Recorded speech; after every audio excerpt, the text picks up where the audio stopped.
नमस्कार दोस्तों, हिंदी व्याकरण की क्लास में आप सभी लोगों का स्वागत है। तो चलिए स्टार्ट करते हैं। ठीक है, हमारा पहला क्वेश्चन है, देखिए ध्यान से कि मध्य स्वर कहते हैं, बताइए किसे कहते हैं, बताइए। मध्य स्वर आ ई उ ई किसे कहते हैं? तो बताइए, मध्य स्वर कहते हैं आ को। भाई अब इसका परिभाषा क्या है, देख लीजिए। जिन स्वरों के उच्चारण में जीभ का मध्य भाग उठता है, ठीक है, जीभ का मध्य भाग, ठीक है, मान लीजिए, ठीक है, ये मध्य भाग, ठीक है, बना नहीं, लेकिन कुल मिला के मध्य भाग समझिए, ठीक है, उन्हें मध्य स्वर कहा जाता है। हिंदी में आ एक मध्य स्वर है, आ एक मध्य स्वर है, ठीक है। हम आगे बढ़ जाते हैं, हमारा अगला क्वेश्चन है, देखिए ध्यान से आप लोग, ठीक है। देखिए, खुश शब्द में जुड़ा पहला शब्दांश क्या कहलाता है? खुश शब्द में जुड़ा पहला शब्दांश क्या कहलाता है, बताइए। ठीक है, खुश में जो पहला शब्द जुड़ेगा, ठीक है, खुश शब्द में जुड़ा पहला शब्दांश क्या कहलाएगा? तो क्या कहलाएगा वो? ठीक है, वो क्या कहलाएगा, बताइए। जैसे खुश, ऐसे लिख दो, खुश प्लस किस्मत, है ना, तो खुशकिस्मत होता है, तो उसे उपसर्ग कहते हैं। क्या कहेंगे? उपसर्ग कहेंगे। जो पहला शब्दांश कहलाएगा उपसर्ग कहलाएगा। जो शब्दांश किसी शब्द के पहले जुड़कर उसके अर्थ में विशेषता या परिवर्तन लाता है, उसे उपसर्ग कहते हैं। ठीक है, जो शब्दांश किस शब्द के पहले जुड़कर उसके अर्थ में की विशेषता या परिवर्तन लाता है, तो उसे उपसर्ग कहते हैं। ठीक है, हमारा अगला क्वेश्चन देखिए। परिमाणवाचक विशेषण द्वारा किसका बोध होता है, बताइए। क्रिया के नाम तीनों का, क्रिया के होने के समय का, क्रिया की रीति का, क्रिया के स्थान का, बताइए।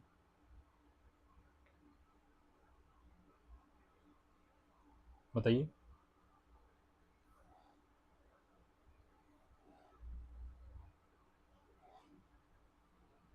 वैसे परिमाणवाचक विशेषण क्रिया के नाम तीनों का, क्रिया के होने का समय, क्रिया की रीति का, क्रिया के स्थान का, इसमें से गलत आंसर होगा मुझे लगता है।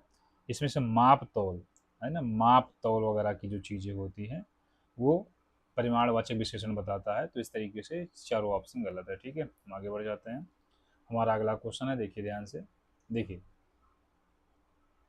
देखिए क्या होगा अगला क्वेश्चन। यदि जगाना सकर्मक क्रिया है, ठीक है, जगाना सकर्मक क्रिया है, तो उसकी प्रणनार्थक क्रिया क्या होगी?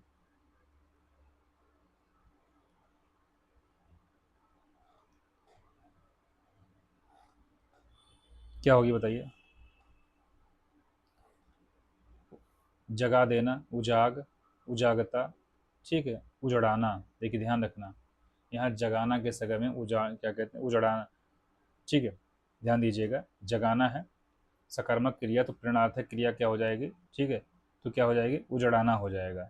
जैसे उजाड़ना कोई चीज़, तो ठीक है, लेकिन उजड़ाना मतलब किसी दूसरे से उजाड़ना, उजड़ाना, तो ये सकर्मक क्रिया हो जाएगी। जो क्रिया, अगर क्रिया का प्रभाव, ठीक है, जब जो करता है, जब कर्ता स्वयं कार्य न करके किसी अन्य को कार्य करने के लिए प्रेरित करता है, तो प्रेरणार्थक क्रिया होती है।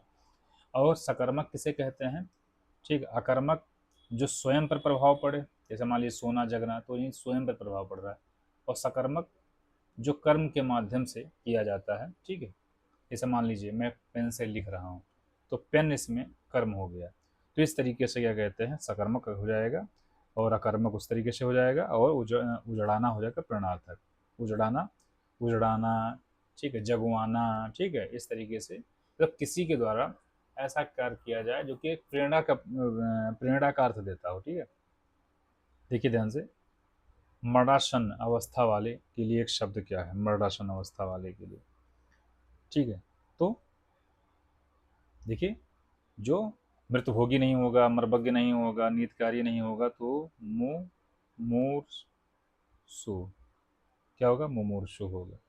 मुमूर्षु हो जाएगा, बी ऑप्शन सही हो जाएगा। ठीक है, बी ऑप्शन सही हो जाएगा। ठीक है, हम देख लेते हैं। अंग अंग फूल न समाना मुहावरे का अर्थ, अंग अंग फूल न समाना मुहावरे का सही अर्थ क्या होगा, बताइए। क्या होगा? बहुत आनंदित होना, गुस्सा होना, बीमार होना, दुखी होना, तो ये ऑप्शन सही हो जाएगा। बहुत आनंदित होना, बहुत आनंदित होना, ठीक, बहुत खुशी महसूस होना की स्थिति को दर्शाता है ये। ठीक है, हम आगे बढ़ जाते हैं, अगला क्वेश्चन देख लेते हैं। हमारा अगला क्वेश्चन है, कष्टापन्न ठीक है। कष्टापन्न शब्द का समास क्या होगा? कष्टापन्न शब्द का समास है, बताइए। तो अव्ययी भाव नहीं है, बहुब्रीहि नहीं है, कर्मधारय नहीं है, क्या तत्पुरुष समास है। कष्टापन्न का क्या अर्थ है? कष्ट को आपन्न यानी प्राप्त, कष्ट को प्राप्त, तो को लगता है, तो तत्पुरुष में क्या हो जाएगा? कर्म तत्पुरुष। कौन सी विभक्ति? कर्ता ने कर्म को, है ना, तो कर्म तत्पुरुष समास हो जाएगा। अगला क्वेश्चन देख लेते हैं, देखिए ध्यान से। देखिए, अब देखिए, शब्द शब्द और विलोम की दृष्टि से निम्नलिखित में से कौन सा विकल्प सही नहीं है? कौन सा सही नहीं है, बताइए। लोलुप, संतुष्ट, ठीक है। लोलुप, हाँ, कोई लोलुपता है, लालच लोलुपता, ठीक है, मतलब मान लीजिए, तो संतुष्ट ये सही है, मतलब सही, मतलब ये दोनों एक दूसरे के विलोम हैं। एकांगी सर्वांगीण ये भी हैं। यौन वार्धक यानी, ठीक है, ये भी है, ये भी यौनावस्था वार्धक्य, वार्धक मतलब होता है जो वृद्ध के सेंसिन, तो ये भी है। इस तरीके से शब्द भी याद रखिए। यौन वार्धक्य, विश्लेषण विवेचन, लोलुप संतुष्ट, तो ये वाला, सॉरी, विश्लेषण विवेचन ये वाला क्वेश्चन गलत हो जाएगा। विश्लेषण का आप लोगों को पता होगा क्या होता है? संश्लेषण होता है। विश्लेषण और विवेचन ये क्या है? पर्यायवाची हैं। क्या है? पर्यायवाची शब्द हैं, ठीक है, पर्यायवाची शब्द हैं, ठीक है, ध्यान दीजिएगा। हम आगे बढ़ जाते हैं, अगला क्वेश्चन देख लेते हैं। कल्प वृक्ष का पर्यायवाची है, क्या है कल्प वृक्ष का पर्यायवाची? देव वृक्ष, कल्पतरु, पारिजात, ये सभी, तो बताइए क्या है? तो तीनों हैं, ये सभी है प्रिय, ठीक है। इसमें क्या कहते हैं? देव वृक्ष, कल्पतरु और पारिजात, ये सभी कल्प वृक्ष, यानी कल्प वृक्ष किसे किसे कहते हैं? कल्प वृक्ष होता है देवताओं का वृक्ष। किसका? देवताओं का वृक्ष, ठीक है। हम आगे बढ़ जाते हैं, हमारा अगला क्वेश्चन देखिए ध्यान से। निम्न में से कौन सा तत्सम है? मोर, प्रिय, पिया, चार, बताइए। तो तत्सम, प्रिय का पिया होता है, ये पिया जो तद्भव है, क्या है? तद्भव, और ये तत्सम है। तत्सम मतलब हूबहू जो संस्कृत से का शब्द होता है तत्सम होता है, और उसी का विकार विकृत रूप तद्भव होता है, जो कि हिंदी वगैरह, हिंदी में खासकर प्रयोग किया जाता है, ठीक है। हम आगे बढ़ जाते हैं, अगला क्वेश्चन है, देखिए। निम्नलिखित विकल्पों में से देवालय शब्द का संधि विच्छेद चुनिए।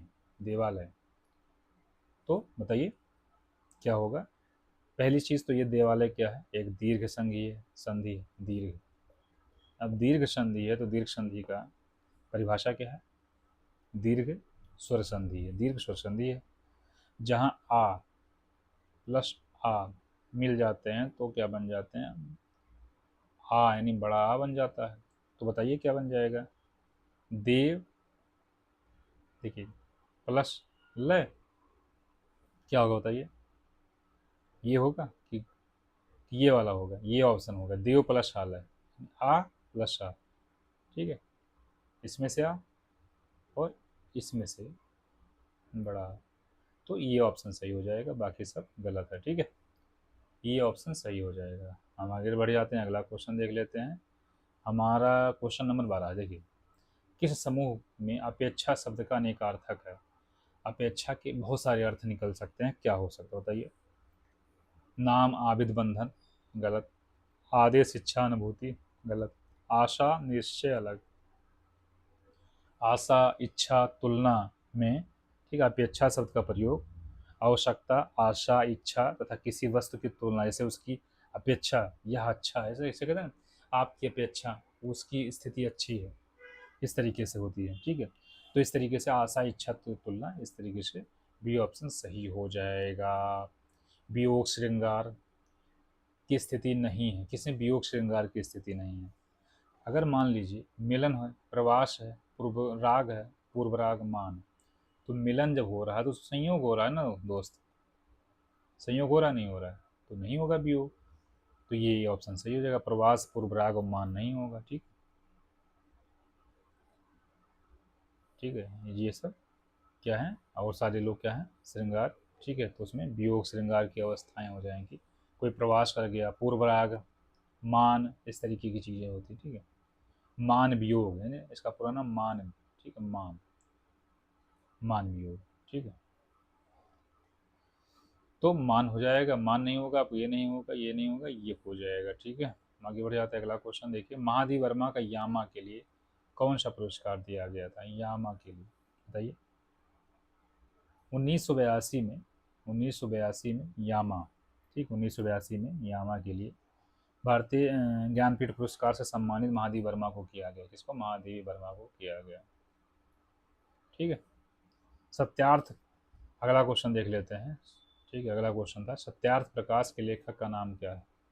बताइए, इसके लेखक का नाम क्या है? दयानंद सरस्वती, अरविंदो घोष, भवभूति, हर्षवर्धन। बताइए, सत्यार्थ प्रकाश किसका है भाई? महर्षि दयानंद सरस्वती द्वारा रचित है। 1875 में इसकी रचना किया था। 1875 में ही मुंबई में आर्य समाज की भी स्थापना किया था। आर्य समाज के अरविंदो घोष को पता ही होगा।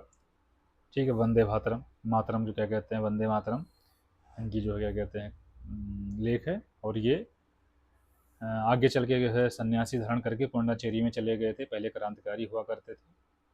भवभूति, ठीक है, बताइए क्या है इनकी कृत का नाम? उत्तर रामचरित। हर्षवर्धन, हर्षवर्धन तो राजा थे। ठीक है, हम आगे बढ़ जाते हैं। अगला क्वेश्चन है, निम्नलिखित शब्दों में से विशेषण कौन सा, विशेषण कौन सा, विशेषण कौन सा? बताइए। नहीं है, नहीं है। अंतराधिकारी, वाह्य, आंतरिक। बताइए कौन सा नहीं है? अंतर नहीं, आंतरिक होता तो हो जाता दोस्त, इसलिए अगर अंतर से आंतरिक बना। अधिकारी, अधिकार से अधिकारी, बाह्य भी हो जाएगा, आंतरिक भी हो जाएगा, लेकिन अंतर नहीं होगा। विशेषण ध्यान दीजिएगा, नहीं होगा। अंतर एक संज्ञा है, ठीक है, अंतर एक संज्ञा है। ठीक है, और जब किसी संज्ञा या सर्वनाम की विशेषता बताई जाती है तो वही विशेषण होता है। तो अंतर, ठीक, अंतर अंतर का ही आंतरिक हो जाता है, अधिकार का अधिकारी हो जाता है। ठीक, इस तरीके से चलता है। यह मेरी किताब है, ये मेरी किताब है, इसमें क्या बात है? यह इस वाक्य में रेखांकित शब्द, बताइए। रेखांकित शब्द कहाँ चला गया? ये यह, ठीक है, वो कट गया था भाई। हाँ, अब देखिए, अब ये हो गया पूरा क्वेश्चन। रेखांकित शब्द यह का सर्वनाम इस प्रकार है। यह क्या है? बताइए। यह, देखिए, ये मान लीजिए बुक है, ठीक है, ये बुक है। अब इसको इंडिकेट किया जा रहा है यह, तो इसका मतलब ये निश्चय है भाई। निश्चयवाचक सर्वनाम होगा कि नहीं होगा? बताइए। जिस सर्वनाम में किसी निश्चित वस्तु या व्यक्ति का बोध होता है उसे निश्चयवाचक सर्वनाम कहते हैं। अब यहाँ पर्टिकुलर यह किताब निश्चित बता रहा है, निश्चितता को बता रहा है, तो बी हो जाएगा। ठीक है, निम्न में योग रूढ़ शब्द है, पर दूध वाला जलज पीला।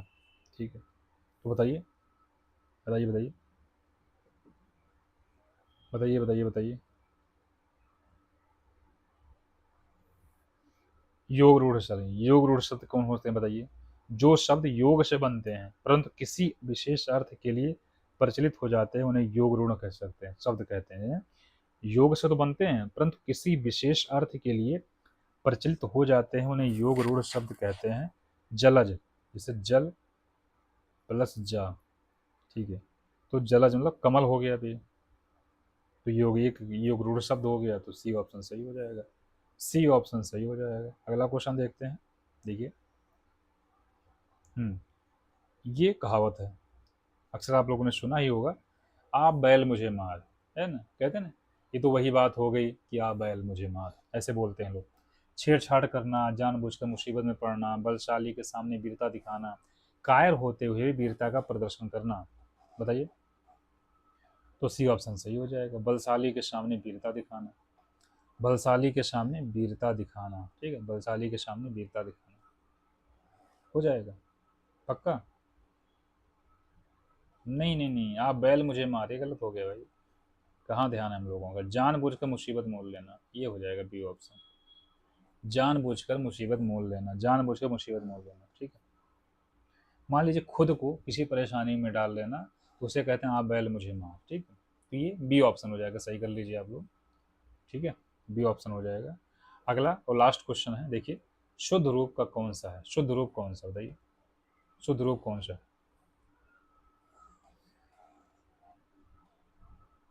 बताइए। तदात्म्य, तथात्मक, तदात्म्य, तदात्म्य। तो ये ऑप्शन सही हो जाएगा, ता दात्म्य। ठीक,